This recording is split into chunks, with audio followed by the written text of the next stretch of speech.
Do it live. This episode of Capes and Lunatics Sidekicks is brought to you by Tweaked Audio. To get awesome headphones, go to tweakedaudio.com and use the coupon code SOUTHGATE to get 30% off, free shipping, and a lifetime warranty. Or you can get there through the link on our website, southgatemediagroup.com. This is Luca Parrish, and you are listening to the Capes and Lunatics Sidekicks Podcast. Hello and welcome back to your weekly Comic Capers, the show where Lil Hellfire demands more Captain America. I am Phil. Joining me as always, as I said, Lil Cap's #1 fan. Hey y'all, what's up? It's still July. And once again, coming to us from New Jersey, Marvel's #1 fan. It is in a freshly painted apartment. Ooh. Charlie, the Professor Esser. The fumes. The fumes, they empower The fumes me. and the apple juice. What will happen next? Woohoo! Oh. You're talking about him or I yourself? loved how apolitical these issues were, so this is just good old clean, wholesome, no agenda comics. That's what I like. They should just have that. Should be Is just this such a thing? No. Is that such a thing? Yeah, no, there's not. Everyone's got an agenda. Usually, the one you disagree with, because you don't notice the agenda until you disagree with it. Ooh. All right, so yes, today we are covering 5 issues: Captain America's 342 through 346 from June through October 1988. I think you meant Shocktober, but it's fine.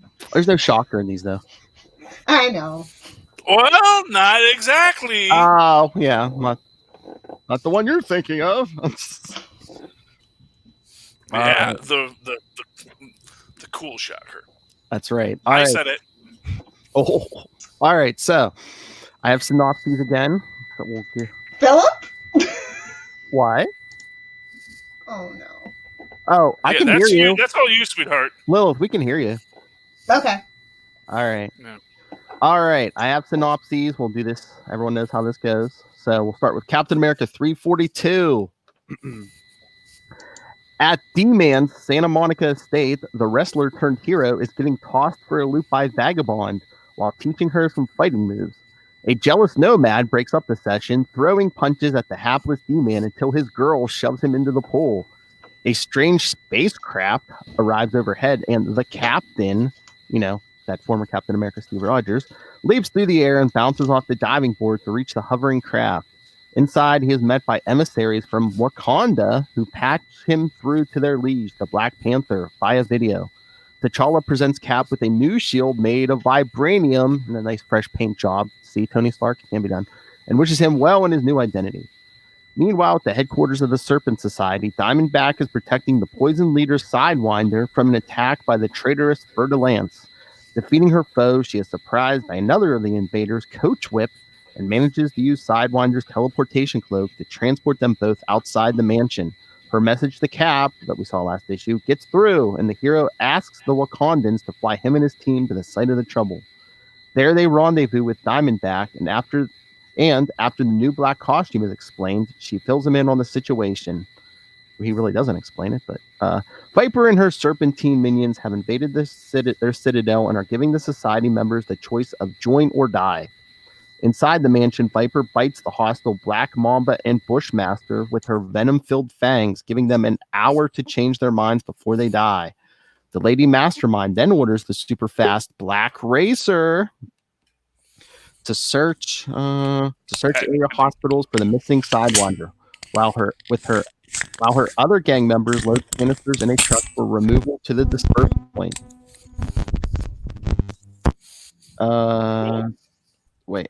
At that point, the heroes arrive and enter the building as Falcon, Nomad, and D-Man take on Anaconda and a couple of other baddies.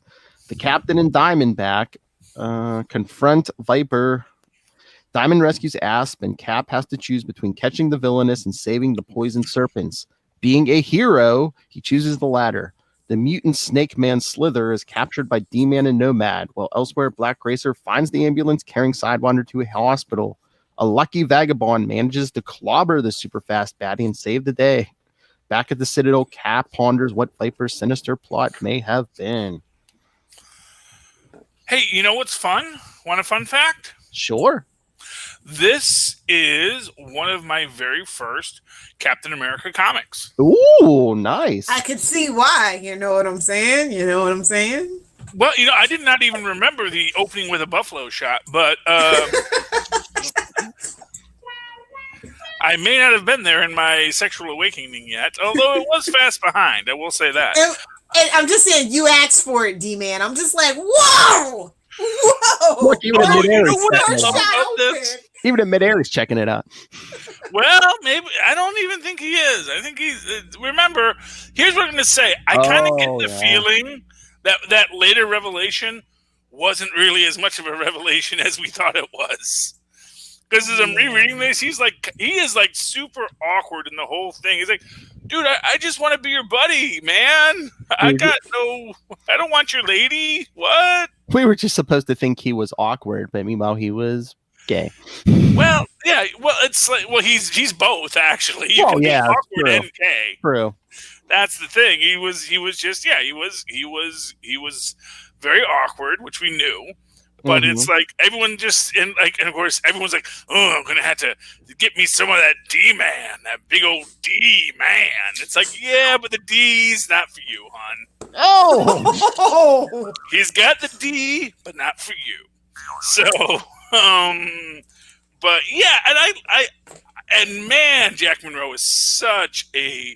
You really see them channeling that 1950s Cap in this. Mm-hmm. And I kind of feel like there's a point in it where you almost think he thinks he's talking to Burnside. Like when he's drunk.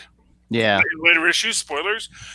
I get the feeling like in his mind that he thinks that's Burnside he's talking to. He doesn't realize that that's the Cap. He thinks it's the other guy. Which I do find an interesting turn of events. But he is a total nerf herder this whole issue. Well, and again, she keeps saying, you keep promising to show me some fighting moves and you never do. So, D-Man volunteered. Well, yeah, and it is, which again is a thing that D-Man is doing purely innocently. Yeah. Because, not for nothing, he liked the idea of, hey, there's a job where I get to grab big, burly men every day and hug them in public. Working Lilith Hellfire, get that job. I don't know if Lilith likes the burly ones. I don't know. But and that's no comment. Yeah, that's as HR. I have to say that's not an appropriate comment, Philip. We're gonna have to send you to training about that. You know what our HR policy is? Nobody tell Rob. Anyway, but because I do remember all of these items in this issue. Mm-hmm.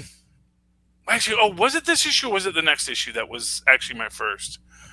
It actually might have been the next issue because I think the one where he jumps out of the plane, where he jumps out of the next. plane. Yeah, that's next. Okay, that was my first one with the Resistance, who I immediately recognized. And actually, someone gets a note prize in the letters page in the next couple issues because they did notice them. Hey, that looks like this. I'm looking because I think I wrote in it sometime, but I don't know if I was published. So, but yeah, check those letter pages, guys. You may see Charlie Esser, Canton, Michigan, saying, "I think that Steve Rogers is cool." I mean, I know it seems kind of ridiculous, but I do like this panel of him, jumping on the roof, then off the diving board up to the craft. Parkour! I'm going to tell you something. There's a cool in the annuals West Coast and East Coast Avengers where he does that move in reverse, where he jumps from the plane down to the diving board and then does the backflip to Janet Van Dyne, and everyone's like, that Cappy. Hello, Captain America. Yeah. But yeah, like we see, he gets a shield from the Black Panther. Yeah, and who's totally cool about it too. Mm-hmm. And they were like, even like, oh man, because hey, you're the symbol of you're an American ambassador. It's just one head of state to the ambassador. Well, technically, I'm not the ambassador anymore. Oh man, sorry, I didn't mean to your feelings. Like, no, it doesn't. We cool. T'Challa's just like, I don't care. You're just a friend, Here. Yeah, well, nobody. He does try to couch it in those official terms, for tax purposes. It's like, King T'Challa, we see here that you use 8 kilograms of vibranium. That is unaccounted for. It's like, it was a gift to an ambassador. Really? Was he actually serving as an ambassador of the United States at the time? It was a work To my knowledge, to the best of my knowledge, he was. To the best of my knowledge, he was. Yes. They have a parliament. They actually have checks and balances on the king of Wakanda. T'Challa put it in there. Now he's got to pay the piper. And the king's just like, all of y'all can just shut the hell up.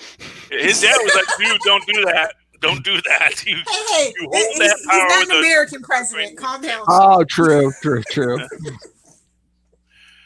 Oh, God. Yes, but... I love in the notes, though. In the still controversial issue 332, pick it up, guys. It's controversial. Get it? It is. It was very controversial that, Oh, man, this is such a... It's weird when you read it's weird when you binge these. Yeah. It's funny because it reminds me of like when I first went back and did a rewatch of Agents of S.H.I.E.L.D.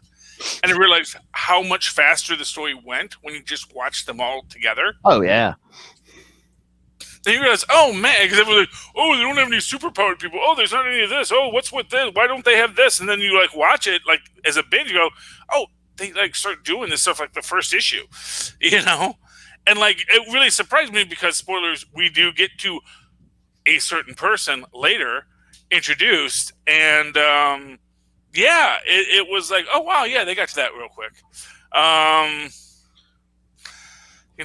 man, poor old Johnny Walker, so. But yeah, I mean, it's just, Diamondback feels she can call Captain America for help, which I mean, yeah, Cap's always a good guy too, but I mean, the Serpents are just crooks. The Viper's a nihilist. She's just always looking for ways to kill people.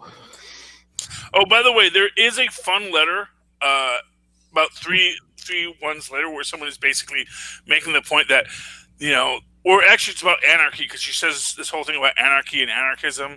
Mm-hmm. And they basically make this point that, that's not what anarchy means, and da-da-da-da. And then, to Marvel's credit, the writer comes back and says, well, she is a nihilist, not an anarchist, and anarchy is, she wants to destroy everything, and anarchy is just the easiest means to destroy. So, it's nice the way they thread the needle on that. At least I felt so. So what did you think, Lilith Hellfire? Like the artwork. Oh, yeah. Like the action. I don't know about the story. Well, I mean, it's basically Cap gets a new shield. They fly to the Serpent headquarters. Yeah, it's like, come on. Cap gets a new shield. That might as well be the title of this issue. I mean, at least they gave us action. If this was a modern comic, that would have been the whole thing of, we'd be on the journey for a new shield for like 6 issues. It would have been 22. He'd have to go to freaking Wakanda, dig up the vibranium himself. This would have been, and then this would have been 22 pages of Black Panther handing him that shield. Yeah. Wasn't it nice when superheroes used to get along? Yes. Yeah, actually. And got but they were actually like friends. But but again, who ruins it? Tony Stark. Of course. Because he's only being Cap's friend, giving him the shield because he doesn't want Cap to come after him later. Yep, doesn't want to interfere at the vault. Yep. And it's like, dude, you know I can't be that way. You can't play me like that. Y'all know how I feel. I love him. But Captain the bad life decisions all day, every day. But since we got interrupted last time, like in this feedback, Ray was talking about that Thor 390 where, the Captain, meets back up with Thor and Thor hears all this talk about, Tony Stark and Cap coming to blows. And he's like, boy, I wonder who's in the right. And then that's the first time in comics when Steve Rogers picks up that hammer and Thor's like, oh, I guess Steve Rogers is in the right. Yeah, well, fair enough. Mm-hmm. Tony could never. You saw that movie, not even with jet-assisted gauntlets. No. You know why? Because he wants it too bad. Exactly. Yeah, he said he wanted to bring back Prima Nocta. That was not a good joke. Well, it's Tony Stark. Still not good. Again, Captain of Bad Pepper Life. is going to have him. I worry. Here's what I'll say. He's an HR as an HR guy, I will call out my CEO. In fact, I did that just last week, or actually just like 2 days ago. It was a company function. He made some comments that I had to correct. It wasn't really like an HR comment, but it was a historical inaccuracy that he subscribed to that I had to dissuade him from. And not a lot of HR guys will do that. You find an HR guy that will call you out, that's an HR guy you want in your house. That's all I'm telling you. To all your business leaders looking for yes men, that's the guy who has to be there to say no. And I will be fired. I will probably be fired on Monday, but that's okay.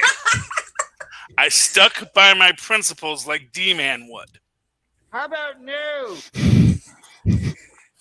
I just find all the female costumes interesting. That's all, and then we can move on. Well, Vagabond basically wearing a one-piece bathing suit. Diamondback was in workout clothes. She was basically wearing a one-piece bathing suit with It's an interesting leotard, and that was air quotes. I will say this. It was the 80s, and that was the style at the time. That's good. I'll have to take your word for it, sir. They're going all She-Hulk. Yeah, and like I said, whether or not women liked that was the style at the time, I don't know. I wasn't a woman in the 80s, but I know that style did exist. The workout chic was a thing for a while. And so, yeah. I mean, Diamondback got interrupted in the middle of a workout. Vagabond, I don't know. Well, though, they were by the pool, so.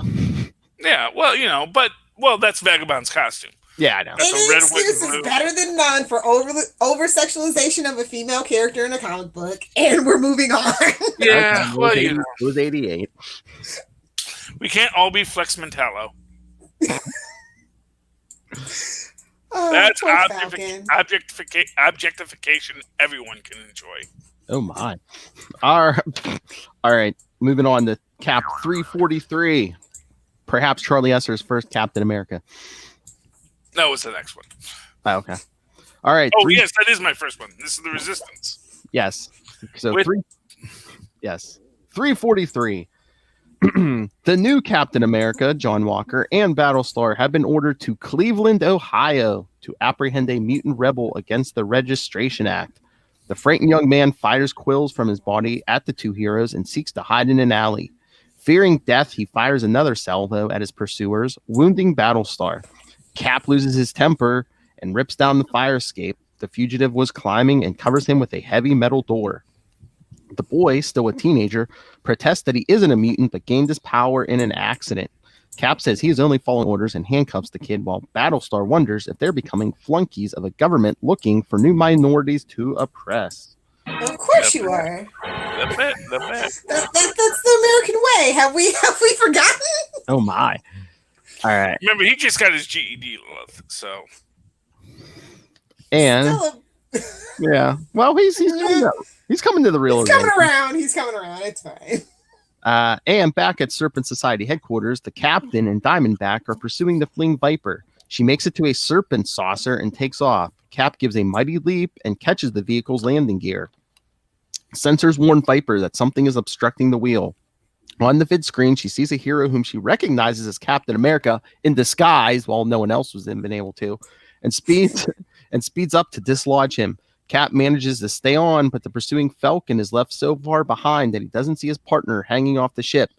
Falcon is picked up by the rest of the team in a second serpent saucer flown by Diamondback. While in pursuit, that great big thinker Nomad tortures the captive Slither for info on the villain scheme over D-Man's objections. Elsewhere, the copter carrying Captain America and Battlestar is assaulted by several armored villains on a floating rock. They announce themselves as the Resistance and demand the captive mutant be turned over to them. When the heroes resist, the villains attack the copter and disable it, carrying the captive boy with them. Meanwhile, Viper contacts her minions to carry out her plan. In Washington, D.C., Copperhead leads Boomslang and a reluctant Cobra in dumping a chemical in the city's water supply. Meanwhile, Nomad is leading the pursuit of Viper's craft and asks about weapons. Diamondback suggests heat-seeking missiles and a pair are fired. The fleeing ship is destroyed and Viper manages to teleport down safely. The captain, however, must trust in his new shield, and the vibranium absorbs the impact when he hits the ground. He engages in a fight with his foe, and she bites him with her poisoned fangs, but they break on his chainmail. He then presses a certain nerve to render her unconscious. When the team arrive, they are shocked to discover that Cap was on the ship they shot down. He's not bothered, though. Falcon is dispatched to warn the authorities that Washington's water supply has been poisoned, which they learned from Slither. Elsewhere, Captain America and Battlestar stand amid the wreckage of their copter with the dead pilot. Cap vows revenge against the resistance. Epilogue. At the White House, President Ronald Reagan wakes up late at night and has a drink of water. That's a kind of a continuity error that I just caught that I don't think anyone else has ever caught. I think that glass of water was poured before they poured the stuff into the drinking water supply. Oh, maybe. So I think that, maybe, or maybe we don't know the exact timetable, so maybe that's not that. But so couple of quick items. So this is the one that in a couple issues later, you will see a person call out the fact that Cap's costume, or that technically that John Walker's costume gets torn up during the crash. Yes. And it's interesting because it makes even this point that, the captain's costume survives getting bitten by the He's a cheap knockoff. Get it, guys? Well, what the official no prize revelation is that you are correct, sir. They did not have time because they do mention that they had to alter the costume. Government budget. So the costume he was wearing wasn't a fully produced costume yet, and so you are correct. That is why it did that, and so you get a no prize, sir. So watch for that in the letters columns coming up. Although it's interesting that, when D-Man had his customer make this, he told the customer to make sure you get that high quality synthetic chainmail. And by the way, here are Cap's exact measurements. It's like, whoa. Did you get these from Cap? I got them. How do you know his? How do you know his? Don't you damn boy shame D-Man. Don't you do it. I'm just saying. I don't think it was. I kind of get the feeling that maybe when and this is D-Man's biggest fan too, telling you this. Exactly. Yeah, but I get the feeling that when Kibble Smith reached, I get the feeling that maybe Kibble Smith reached out to Grunwald and said, "Yeah, I'm thinking I want D-Man to be gay," and Grunwald was, "Well, yeah, of course he's gay. I thought I wrote him explicitly as gay the whole time."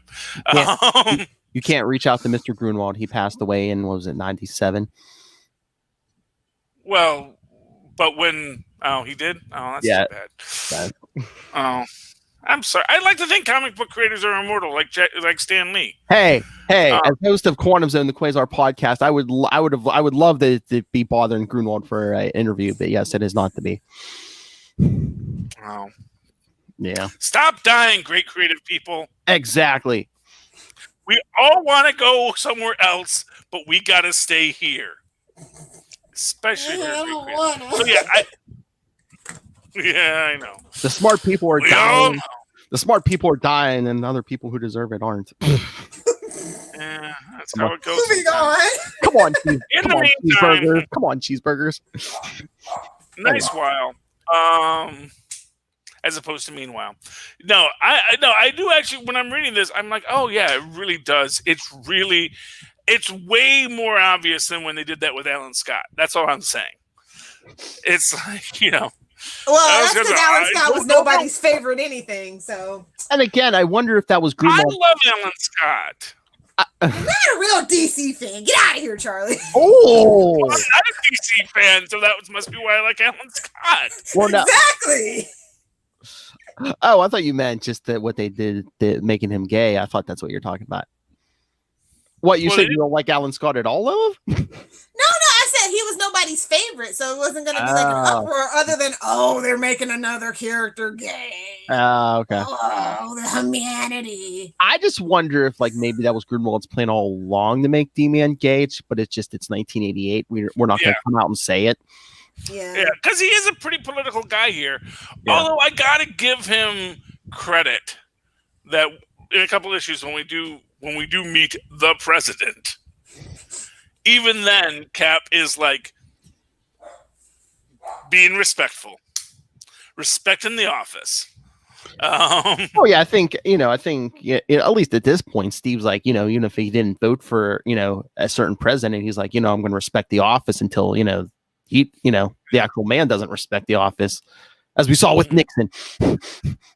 And that's what he says. A lot of people have held that office who did not deserve to hold the office. Mm-hmm. But I don't know if this guy's one of them yet, Yeah. Well, I mean, he's not like Nixon, who was part of the secret empire. Yeah. Well, that's an interesting thing about it, because I think you can make a very strong argument that presidents that were unpopular weren't necessarily bad presidents. In that idea of, being a patriot and whatever else you want to put on being a president.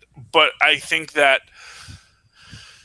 I think there were people who were bad presidents who were honest patriots who respected law and order and all this kind of stuff, even if they did not align with you politically on what you thought rights and freedom should be.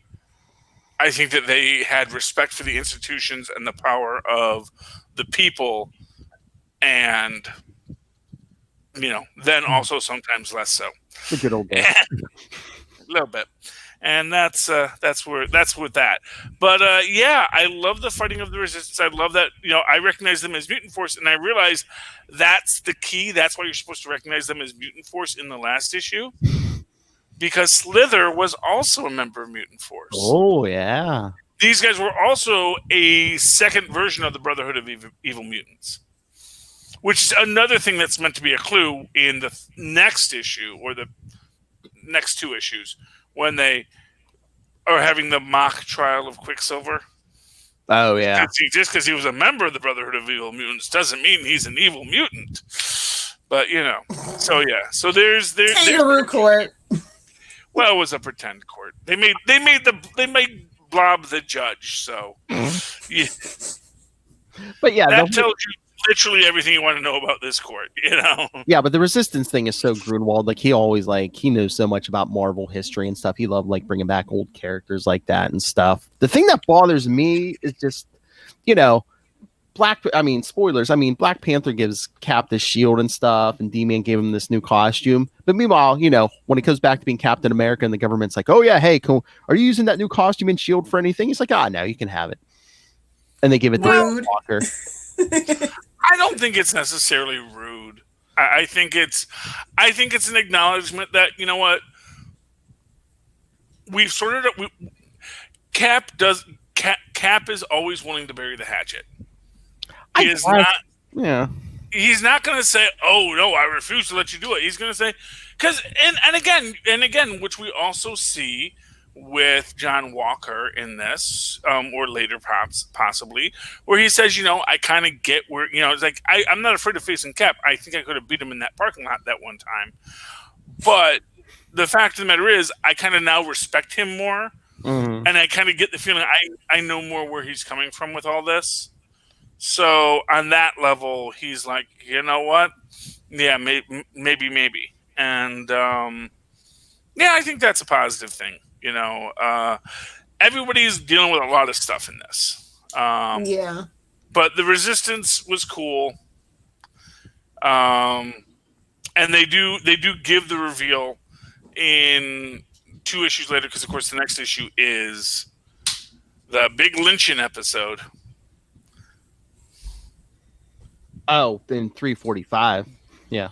Yeah, is that the next one? No, 344. The whole Ronald Reagan thing. Come on. Oh, that's right, Ronnie. I forget which one we're on. Yeah. Okay, so you want to go to Ronnie? Or do we have other things to say about this issue? Unless Lilith, do you have anything to say on 343? No, it was kind of stale. Because no offense. We were saving up for the giant-sized issue 344. Yeah, I guess that's what it was. For some reason, no, that one was the big one. All right. So yeah. Back in the day when you didn't need a reason for a comic to be giant size, you could do it just cause. It didn't have to be divisible by 5. It's a giant-sized man thing. Whoa! You want your man thing giant size. Choose that man. All right, so Captain America 344. Late at night in the White House, President Ronald Reagan awakens with a sudden painful sensation. As he takes another drink of water, we discover he is transforming into a human reptile. All over Washington, the streets are in chaos as many citizens transforming into more than oh yeah. Sorry, I get this it. is where the entire lizard people conspiracy comes from. By the way, I personally believe that because I never heard anything about lizard people until this issue. So that's my headcanon. But yes, all over the streets are citizens are morphing into reptiles, crashing cars and attacking the innocent.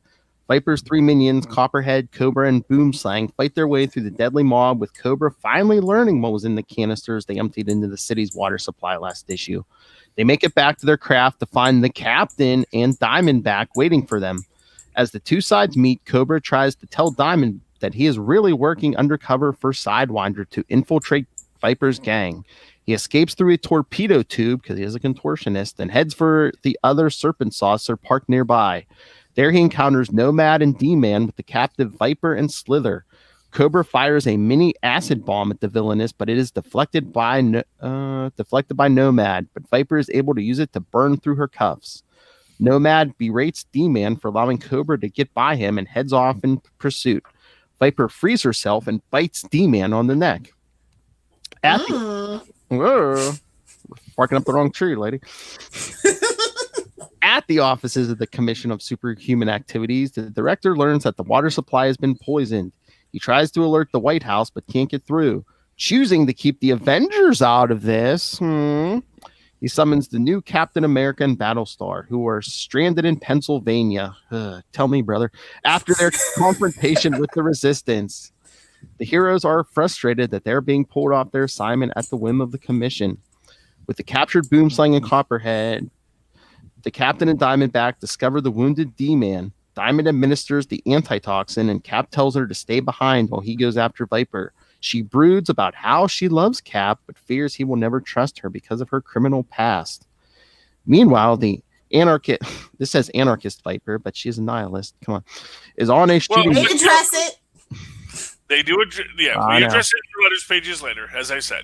Is on a shooting rampage through the city, heading for the White House. Nomad, pursuing, is mobbed by reptile people and overwhelmed as the Cobra broods over his future, having betrayed both Sidewinder, because he's not really undercover, and Viper. He slithers off. Viper, meanwhile, shoots her way into the executive mansion, pausing briefly to consider murdering the transformed Nancy Reagan. Locating the president, Viper gives him more water. Back at the Serpent Saucer, the concerned Diamondback leaves the prisoners in charge of the barely conscious D-Man and, suiting up, heads out and runs into Captain America, but it isn't the one she knows. The new Cap orders her to surrender and gives chase. Meanwhile, Battlestar has entered the saucer, and the delirious D-Man, thinking the new hero is a villain and wanting to redeem himself for his cowardice with the whole Titania thing, attacks him. The two fight, the super slugging match moving out into the park. Battlestar manages to knock out his foe as the new Cap returns with the captive Diamond. The Captain heads through the chaotic streets toward Washington, dodging attacks by snake men, and arrives at the White House. Vaulting the fence, Cap enters the executive mansion and cautiously surveys the bodies of dead Secret Service men, while musing on the symbolism of the president and the White House, and wondering if Reagan approved his firing or was even told about it. And reminiscing about his first meeting with FDR, he reaches the Oval Office. Entering, he finds Reagan has completely transformed into a snake man, and the president attacks him. Steve struggles against his foe while trying to appeal to his reason and his patriotism. He notices that, contrary to the habits of reptiles, Reagan is sweating, meaning he is trying to throw off the effects of the serum. Viper appears and denounces the Captain, America, and Western civilization, gloating over its imminent destruction. Who's this, little Hellfire? The Secret Service appears and arrives, and she leaps through a window. As the president convulses and changes back to normal, Cap heads out in pursuit of the villainess. On the lawn, he finds Cobra with the unconscious Viper in his arms. The serpent villain wants to make a deal. Cap refuses, so Cobra turns Viper over to him anyway and slithers off into the shrubbery. The commission meets, and the director makes the decision to apprehend the captain, whom he recognizes as Steve Rogers, the rogue former Captain America. Epilogue. President Ronald Reagan addresses the nation, dismissing the Washington, D.C. incident as the result of a hallucinogen being introduced into the water. He assures the public that the perpetrator is in custody and that he and the First Lady were never in danger. His teeth look strangely sharp, however. Subtle. Apolitical comics for you.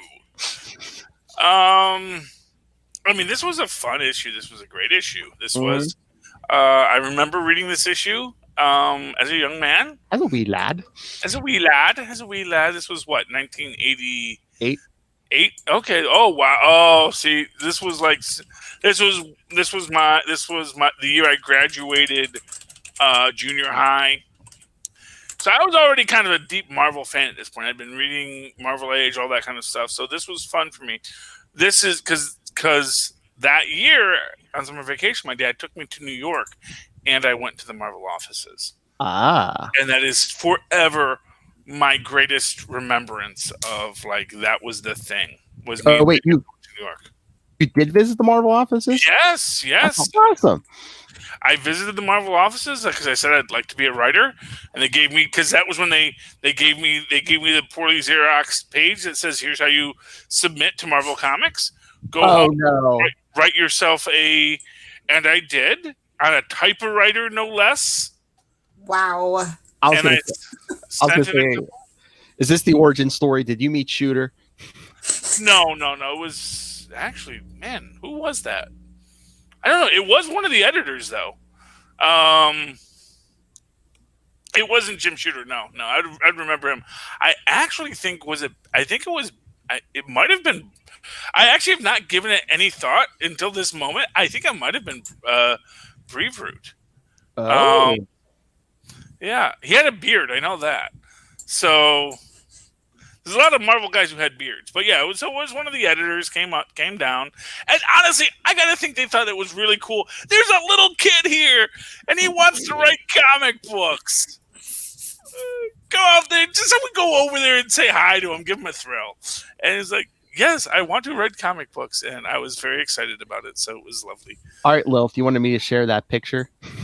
Yeah. My favorite screenshot, my favorite panel, obviously, from this issue. Oh, my. Well, what is this dang saucer made out of? Tinfoil? Hey, man, they're strength augmented. To go with the snake people, perhaps. Yeah, I'm just saying, it just seems like this is, like, you're just... Also, can we say Cobra? It seems like this was a G.I. Joe crossover. That's my headcanon. You can't change my mind. Well, Cobra is important in this. By the way, Cobra is my favorite character in all of this, because I'm always like, how are we supposed to make money off of this?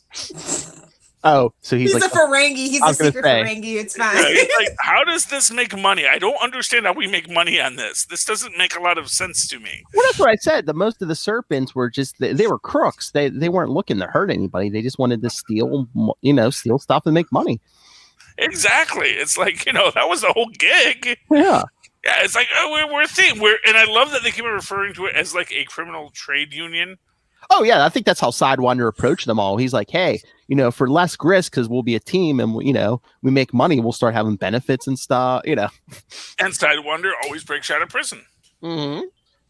That's the whole thing. He says, yeah, I'm going to put an RFID chip in your head and we'll be able to trace you with that everywhere you go. But, like you're going to go somewhere that's going to shock us. Yeah. And instead of having to fight Captain America or somebody on your own, you have a team behind you. Exactly. Honestly, it's brilliant, Don't know why more people don't do it. But like I said, Sidewinder, he's a business genius, Mm-hmm. As Black Mamba says. Oh, by the way, I love that line a couple issues ago where Black Mamba, if I can just hone in on her and find that one thing she loves, then I can manipulate her. But, oh my gosh, she loves nothing. Bum, bum, bum. Oh, thank you for liking this video, Lil Felvar. Anything I can do to get our engagements up, guys? Come on. Yes. Engage. The I word. Did you know we had a Star Trek all access podcast on Patreon? Yes, we do, Lilith, and we recently did. Although some people weren't there, we did a really great dissection of the amazing work of one Sir Patrick Stewart getting cons shoved in him. Just a nice little stab to the side. It's fine. If you would like to discuss what it's like to have a ka of an entire planet shoved right in you, Patrick Stewart can talk about that. Sir Patrick Stewart. Go to Patreon because we have the swears in that one. That's right. So if you gotta pay. You want to hear the swears. You got to pay for that. The cursies. Lilith, what did you think of this oversized issue? I didn't really see a reason for it to be oversized, but I love the artwork in this one. I did actually. The story's still mad for me, but like I do like Cobra, so that was cool. I mean, I guess it may be oversized just because you had everybody in it. You know, you had the captain and his whole team. Then you brought in, John Walker and Lamar. We didn't need them, is my point. It's like, why are we splitting the story between them? Nobody cares. Nobody cares. We only care about Steve. Like, let's stop being deluded. And even so, on the letters page, this guy's like, yeah, this is already getting stale. The one that starts, my dear fellow Americans or whatever. It's like, yeah, this is already getting stale. I'm bored now. I'm like, wow.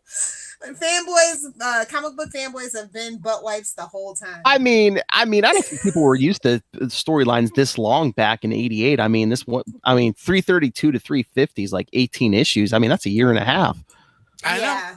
But what's weird, and again, it's like I say, it's the kind of thing where you don't notice it if you read it as a binge. Oh yeah, no. Exactly. But I'm like sitting there like, oh yeah, this was like this long period, and it was this ongoing conflict, and I get the feeling like, oh, we're gonna wrap this up in a minute, so the comic books in the 80s, man, especially the late 80s, like they were just trying to see what sticks, and you can kind of see what actually did stick and why, and what didn't stick and why. So it's a nice little retrospective. I can appreciate it for what it is. Well, this is when comics got big and then completely collapsed down on themselves. I was gonna say this is when the bubble's starting to form, Lilith. Yeah, I know. Believe me, I know. This is the start of the bubble. Do the double bubble. But again, with the art, I love the art in this issue. Yeah, I definitely love I love Captain America's signature kind of like movement, how they do it. I like that. Although I'm going to say this, there is a censor, I believe, between the Marvel Unlimited version and what you have in the comics. Of what? Of every time people get hit, stuff spurts out of their mouth. Oh. And you see this in this issue. In the Marvel Unlimited, the stuff is white. I remember in the actual book, it is red.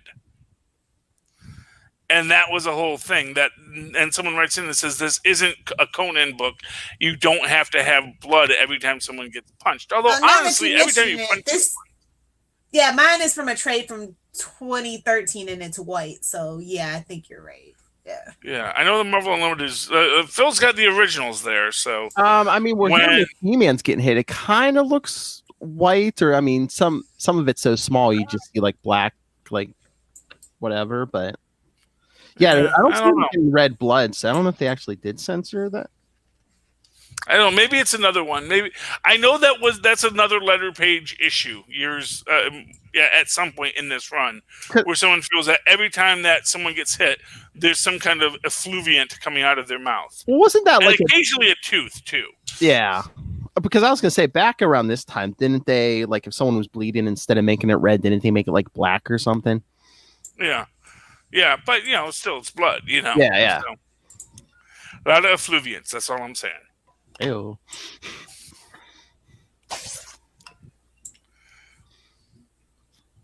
All right, we jump into the next issue. Sure. Let's do it. Another lynching, everyone. Yeah, well, not for nothing. And here's what I gotta say. Oh wait, okay, do your read. Yes. All right. Cap 345. In the aftermath of the Vipers' assault on Washington, which turned even the president temporarily into a monster, the head of the Commission on Superhuman Activities believes he has identified the red, white, and black clad adventurer at the scene as Steve Rogers, the former Captain America. So they assigned the new Cap, John Walker, the task of bringing him in. The director believes that Rogers is still in the Washington area, planning to rescue his teammates who are currently in custody, which are Nomad, D-Man, and Diamondback. As Walker talks this over with his partner Battlestar, he expresses misgivings about having to face a living legend, while Battlestar would prefer to track down the mutant rebel group, the Resistance, who had defeated them earlier. Meanwhile, at the Lincoln Memorial, Steve Cap thanks Falcon for his aid, as the latter must now hurry back to Harlem to continue his own mission. Steve sets out to find where his other companions are being held. In Custer's Grove, Georgia, remember that? Caleb and Emily Walker, John's parents, have been hounded by the media since left and right winger disclosed on television that their son was the new Captain America. The weary Walkers call the sheriff to clear the reporters off their property, but then they are taken hostage by the right-wing terrorists, the Watchdogs, who have their own vendetta against Captain America. In the DC jail, Sidewinder teleports in, bringing Vagabond to visit the real Cap's teammates. The Serpent leader carries Diamond back to freedom, but when he returns, D-Man refuses to escape since Cap would face the consequences of his actions. Vagabond agrees with him, so it is only the sneering Nomad who is brought out of the prison by Sidewinder. Sometime later, Steve is contacted by Jack, who meets him in a bar, drunkenly lamenting his romantic life and demanding that Cap go rescue them. Instead, Steve tells him he is planning to surrender to the Commission and resolve their problems through legal channels. The disgusted Nomad walks out. The following day, in his captain uniform, Steve gives himself up to the authorities, and the director tells him he will be brought up on a host of charges, including sedition. Earlier, when John Walker learned his parents had been kidnapped, he deserted from a government mission in order to rescue them. Returning to his parents' home in Georgia, he receives a message from the Watchdogs to meet him at a roadhouse. He walks into the obvious trap and allows himself to be taken prisoner. He plays along, and they arrive in an old barn where John is strung up by a noose dangling from the ceiling beam. Still denying how's it feel, buddy? Still denying his identity, John asks to see that the Walkers are unharmed. They give away his identity by their surprised outburst. As the Watchdogs put on a semblance of a formal proceeding, Walker leaps off the high crate, snaps the bonds on his wrists, and rips the rope loose from the beam. He battles his enemies, and they respond by opening fire. In the melee, the Walkers are gunned down, giving him the Batman origin. At the sight of his parents' deaths, Walker goes berserk, savagely beating and killing his foes, even spearing a man with a pitchfork. When all is quiet, he surveys the carnage and sinks to his knees and cradles his parents' lifeless forms in his arms. His sanity gone, as he assures them that everything will be all right now. Yeah. So there is a Matt Pat episode that needs to be made about this. But whether or not, if you are swinging from a noose, you could exert enough inertial force to break the beam. Is that just like his augmented arm muscle, though? Well, yeah, but it's whether or not it would pull him up, or would it break the beam? And there is, because I'm thinking that this would have to do with the tensile strength of the rope they're using. If they're using a nylon rope, let's imagine, and you make that snap, and let's say it's not the best wood, I think the snap could do it. But, you know, it's an interesting question. Is that physically possible to pull on it when you are not grounded on something to snap it? Maybe, you know? Maybe it's a good rope because they do like their lynchings, and maybe it's an old barn. Yeah, exactly. Yeah. I mean, there's lots of ways you could work it out, and there is the constant idea that there's always already the stresses of the gravity on the rope, and he's a big man, when he leaps with his superhuman strength, he's already put an immense weight on it. Then he does this acrobatic move to change the center of gravity. It could theoretically work. Mm-hmm. I think that there is a way that you can make the math on this work, but it is a really interesting thing because it's the kind of thing that the math shouldn't work, but it just might, and I find that fascinating. Hit the nerd button, please. Nerd! And I say that lovingly, so just so we're clear. I accept that as such, but yeah. Oh man, but this roadhouse he walks into. Oh look, King Kirby beer on tap. I know. Meanwhile, they got that big Confederate flag behind the bar. I remember getting mad that there was not. That exists in Georgia. I'm just gonna throw that out there for y'all. No. Well, I just want to say I was mad that they did not have Iron City beer on tap. I was livid. How do they not have Iron City beer? But I was like, okay, I'll allow it. I understand it is King Kirby beer, and they actually do Simon Kirby a lot throughout this book. There's another item where it's like Simon shoes and Kirby key fobs or something when they're in a city. I think that's actually the last issue when they show the cast. You actually see that there's a Simon Shoes company and a Kirby something else. Ironically, not Kirby vacuums, because that's actually a trademark. They wouldn't have been able to do anything with Kirby vacuums. Oh, Charlie, I'm surprised you didn't call this out. When Steve Rogers is surrendering, the commissioner, half his face is shown in red. Oh, Del Rusk, you mean? Well, no, that's not actually the Red Skull, but it's the guy working for him on the commission. The head commissioner is just working. Oh, the head commissioner. Yeah, but they still show half his face in red, though. Yeah, I don't know if the commissioner. Yeah, and that's interesting. It's much more important that they actually show Del Rusk. Is that this issue or next issue? Well, no, yeah, they don't show him this issue. So it's next issue that we actually show. So that's the dramatic foreshadowing. And he's basically just a shadowed guy on his video screen. Yes, smoking that cigarette. His yes. holder. You don't smoke with a holder unless you're evil. Uh-oh. No, we said called out right now.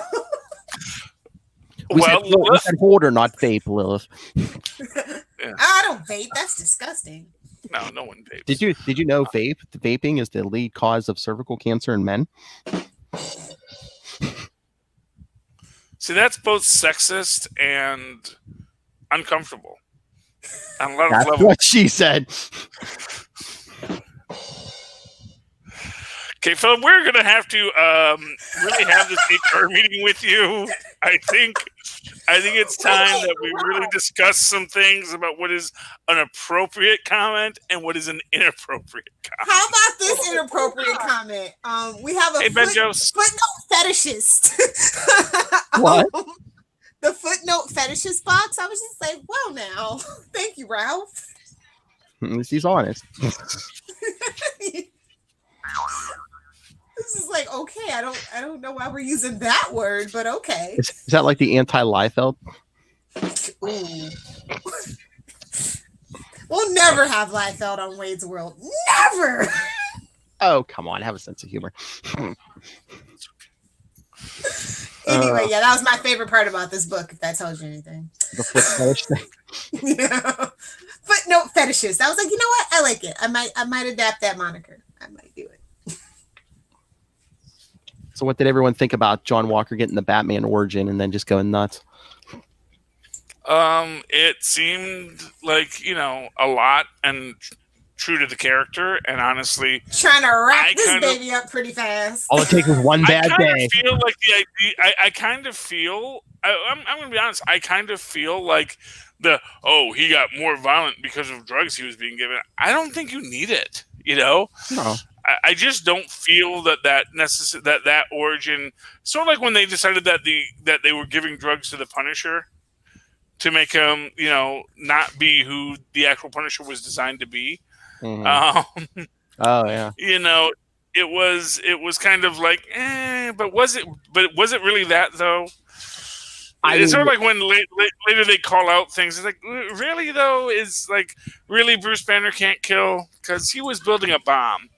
So You want to do this whole fancy, but really, you can't directly kill. Yes. Anyway, but no, I mean, I thought it felt real and honest. It was about a guy in way over his head. And they do give great treatment to the fact that he is in way over his head. Just when he starts having that, you compare when he's like fighting old man Captain America in the parking lot. And it's like, dude, no, I kind of get like, oh man, this is kind of a rough place to be, Mm-hmm. where he kind of like is kind of suddenly starting to go, oh man, I totally get where he's coming from, man. I was kind of a douche, wasn't I? Because he has literally walked a mile in his shoes. Well, less quality, because he's not the same shoe size. No, but D-Man, new Cap shoe size. Mm-hmm. Just saying. Well, and to be fair, not to be kind of weird, but Burnside was kind of the same way. So William Burnside, 50s, totally like, no, I have to look exactly like Cap, so let's reconstruct my face and and it's like, dude, you're wearing a mask. We don't need to reconstruct your face. No, I must be Captain America. He doesn't even change his name to Steve Rogers. Yeah, he changed his name. Roger Stevens. No, back in the 50s, he changed his name to Steve Rogers. Well, because they actually wrote it as if Steve Rogers didn't die at the end of the war, when they actually were issuing the comic books. Oh yeah, back in the day, and then when we actually several times call him Steve Rogers, so we kind of have to do that. What if it was just like a totally obsessive fan? It's like that would work. Comics were young then, but they were like, no, totally. I can totally see someone doing that. Yeah, Avengers 4. All these things, yes. Avengers 4 comes out and everyone's like, Stan, what are you doing? Come on, you're killing us here. The dude was around in the 50s.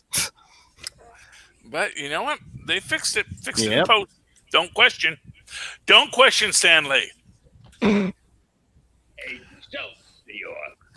It's just stories you don't know yet. That's right. All right, Lilith Hellfire. That's the rule. That's why. How you get it? Not a mistake. It's a story you don't know yet. Lilith, what did you think?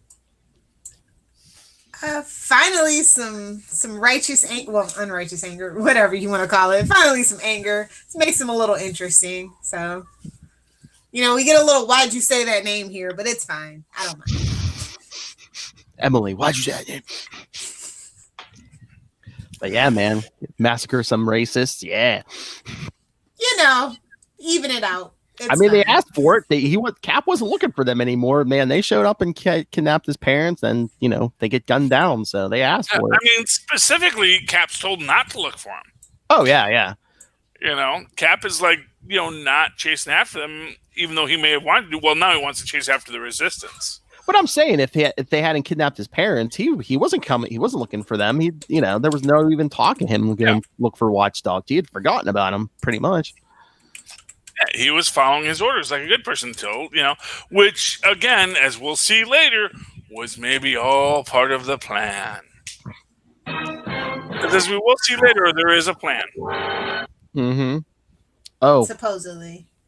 Yes, there is a plan. Sounds like a plan, Jan. Supposedly. All right. So should we oh yes, a big plan. Whoa, that's pretty damn big. Should we get to the last issue? Yes. Sure. So Charlie can talk the Resistance. More Resistance. I love the Resistance. They're great. All right. So last one, Captain America 346. After his violent, rage-fueled action against the Watchdogs last issue, Captain America John Walker is in a jail cell in Custer's Grove, Georgia. He receives a visit from Battlestar and his commissioned handler, Adrian Samish. Walker seems catatonic until Battlestar mentions his parents. Then, like a robot, he recites the events of the last issue, how his parents were kidnapped and murdered by the vigilante group, and how he took revenge. Samish bails him out of jail but threatens him with dire consequences. At Fort George B. Meade, the captive D-Man is also being interrogated by the authorities in connection with Steve Rogers, the rogue former Captain America. Near the prison for superhuman criminals in Colorado, known as the Vault, members of the mutant terrorist group called the Resistance are flying in on a large levitating rock. They attack a prison transport and rescue one of the convicts, Hector Flum, once known as Mentallo. Yeah, I call myself Mentallo too. Later, director Douglas Rockwell of the Commission on Superhuman Affairs calls Walker on the carpet and denounces him for being a public embarrassment, suspends him from his job, and orders him out. Rockwell then receives a video message from his true employer, a handsome, aristocratic man. Dr. Doom? Who keeps to They said handsome. Oh. I'm sorry. He was always Arnold Fishkin. He thinks he was handsome, but everyone's like, dude. And this guy's better at his job. Yes. Oh. Fascist efficiency. True. Handsome, aristocratic man who keeps to the shadows, delivering his real orders. The mystery villain counsels him to keep John Walker as Captain America at all costs and orders him to hire the Taskmaster. Well, to let free the Taskmaster. Yes, let him escape. And again, which is like, oh, dude, red flag. Why do you need the Taskmaster to escape? Because he even says, it's hard to get good henchmen without it. It's like, oops, did I say the out loud part? I don't know why my boss wants a lot of henchmen out there. Well, see, that's like the one loophole I found in this story, because even for the next episode, it's like, we never know why Rockwell's working for him. Is it money? Does he have blackmail? I don't think we ever learn why he was working for him. Which is why I kind of think he's just an idiot and a dupe. And yeah, okay, Mr. Rusk, that sounds good. We'll do that then. And the guy's kind of in shadow on the view screen. So does this guy know what he looks like, or does he not know what he looks like? Because he's got a familiar face. Yeah. Well, I would assume much like all high council members, they're always in shadow. You're just used to it by now. I guess. But again, when Nick Fury gets his job, does he see any of their faces? And again, too, this guy never calls him by name. So if he's in shadow, does he know who he's working for? Or is it just like, some guy's like, oh, I have blackmail or something on you, so you better do what I say? No, I think he thinks he's Del Rusk. I think Del Rusk is a power player in DC. And it doesn't really need to go any further than that. I guess. Like, there's this guy. His name is Del Rusk. He's a power player in DC. And I work with him. He's actually the power behind the throne. All right. So, stopping by to check on the disgraced John, Lamar Battlestar heads to a meeting of the Freedom Force, a team of former mutant criminals now co-opted into serving the government. Why couldn't they give Bob a chair? Did they have one big enough? Or that wouldn't break, maybe? I'm sure they could not make the man sit on the floor. I'm sorry. If you're a fat man, it is hard to sit on floors. I mean, he's more than a fat man, Charlie Esser. I mean, he's... Yeah. Yeah. He's ample. He's very ample. He's very ample. But that's what I'm going to say. Even as a not nearly as ample fat man, I would not be comfortable just sitting on the floor and would find it kind of a bit of a derision to make me do that. I would say, no, you will give me a couch. You will reinforce that thing if you gotta. Put in a bunch of cinder blocks here for me to sit on like a freaking human being. Hey, it's keeping him out of prison, okay? Don't make me sit crisscross applesauce. I'm just saying. That's what we say it now as. The untrustworthy team has been assigned to take down the Resistance, a mutant terrorist group who are rebelling against the Mutant Registration Act.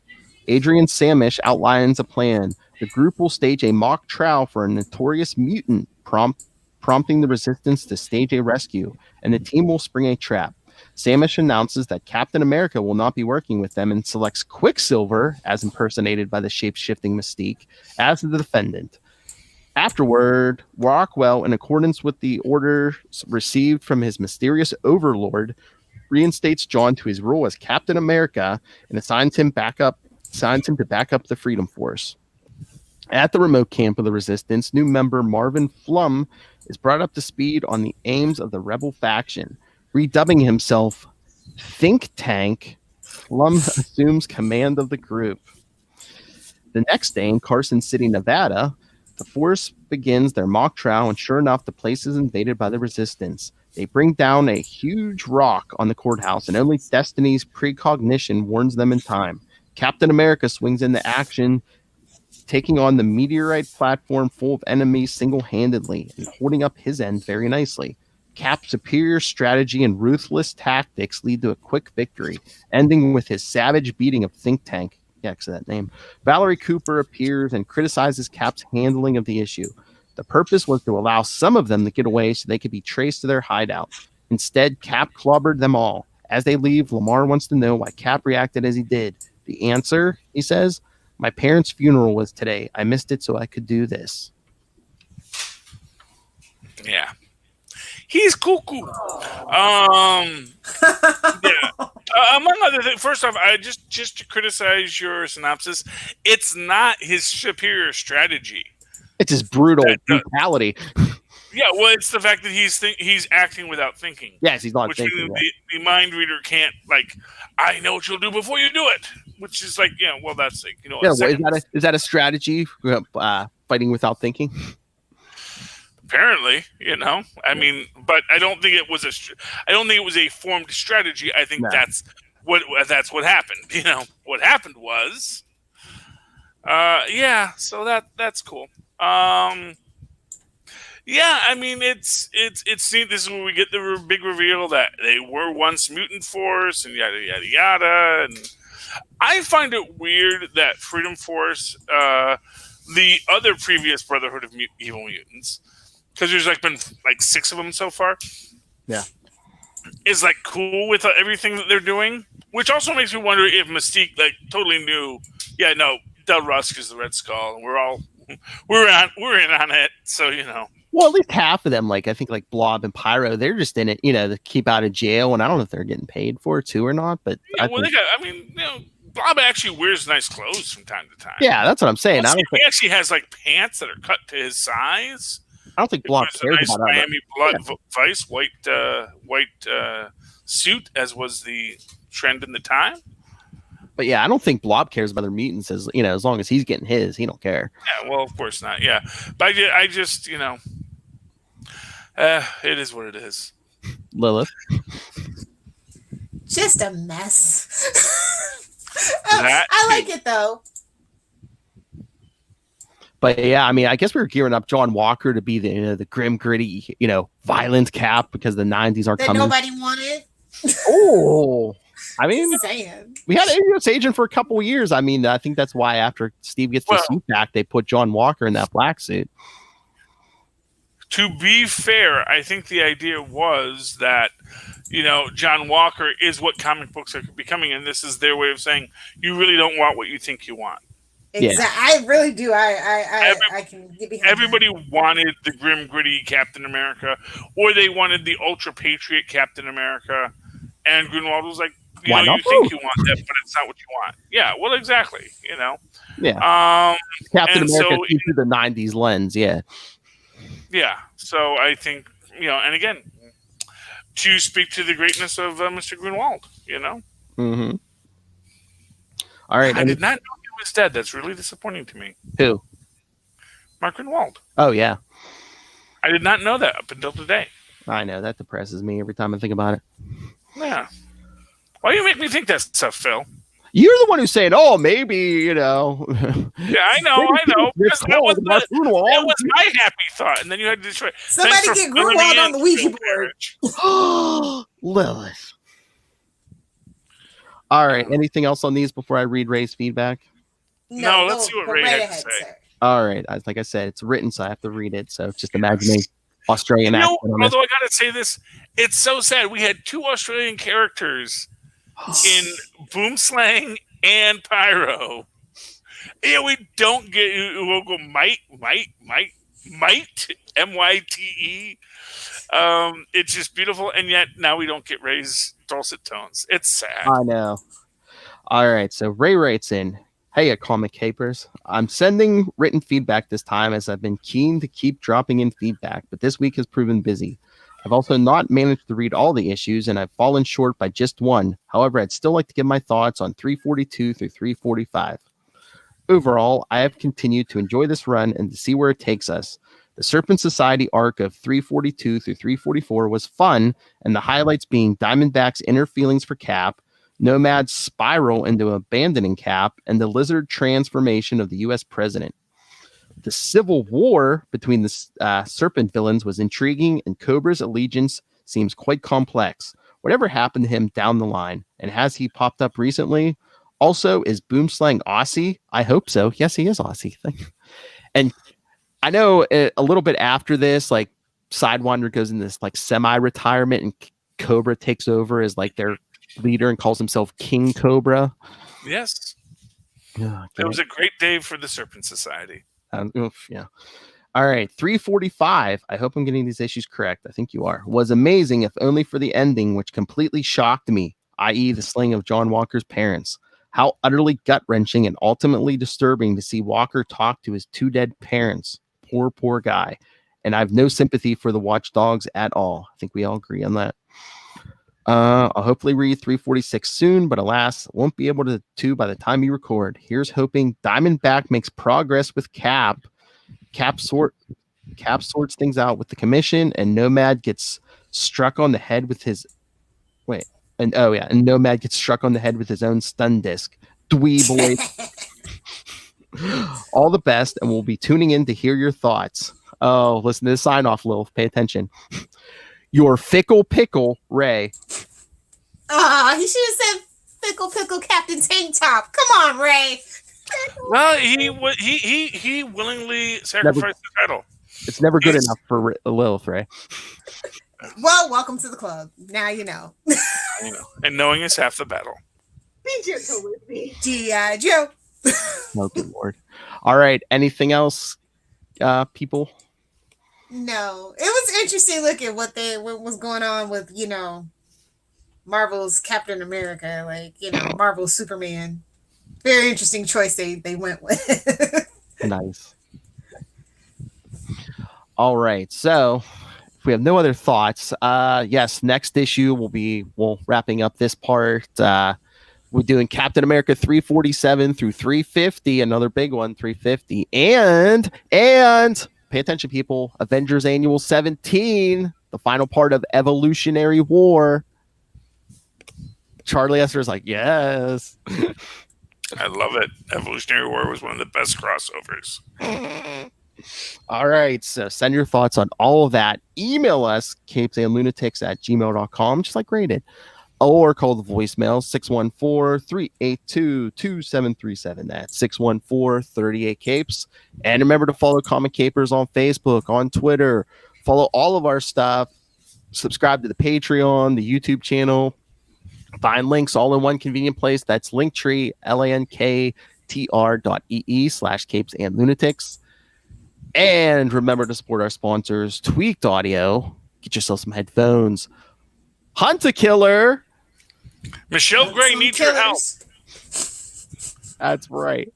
And it's like an escape room delivered to your house every week. Ooh. Or every month. I don't know. There might be tiers. Yeah, every month. Every month. All right. And interested in podcasting, pick up Pod Life the book Volume 1. Because Volume 2 is in the works. Get it in digital or paperback on Amazon. And when you do that, or any of your Amazon shopping, use the link for Southgate Media Group right down there in the show notes. It's free for you, but you help support this show, the network, and of course, talk about Lizard Men. Rob, Master Doom, Southgate. Make it rain. So says Master Doom. What did you say? Lil Hellfire. You nerds want to hang out with me on the interwebs, you can find me on Twitter at Lil Hellfire or on the gram at Lil Hellfire 86 or Lil Hellfire 69. Can you not talk and let me enjoy this? Charlie Esser.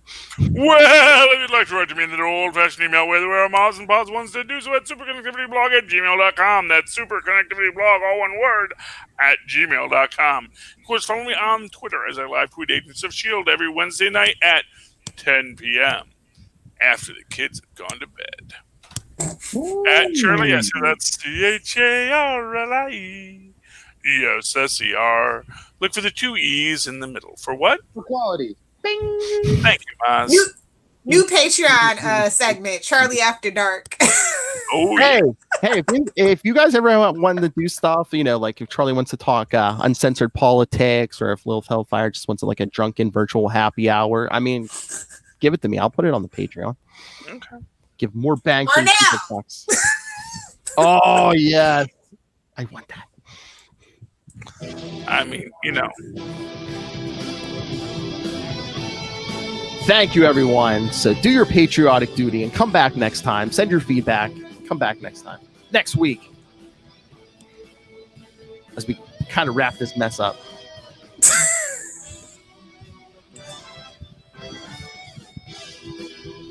Two Captain Americas walk in. Well, 2 walk out. So. And who is the man in the shadows? Who is that evil figure in the shadows? No, not Lil Hellfire. Smoking a cigarette.